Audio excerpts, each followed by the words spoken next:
Shederalon serpihan dari roket Changzheng 5B atau CZ-5B milik China dengan panjang 30 meter dengan bobot mencapai 20 ton itu diduga jatuh ke wilayah Kalimantan Barat.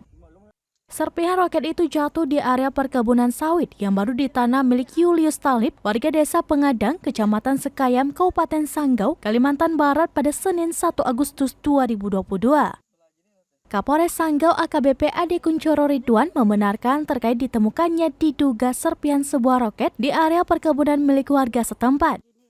Kapolres mengatakan pada Senin tanggal 1 Agustus 2022, sekitar pukul 8:30 waktu Indonesia bagian Barat, Polsek Sekayam menerima informasi dari masyarakat sehubungan dengan telah ditemukannya benda yang diduga serpihan roket di lahan milik warga di Desa Pengadang.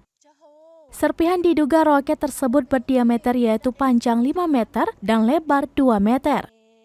Saat ini, kata Kapolres, sudah dilakukan pemasangan polis lain di lokasi penemuan serpihan yang diduga roket tersebut. Sampai saat ini, belum diketahui pasti asal dari benda tersebut. Akan tetapi pada Sabtu malam sekitar pukul 23:09 waktu Indonesia bagian Barat, sebagian warga Pengadang ada yang mendengar suara gemuruh dari langit.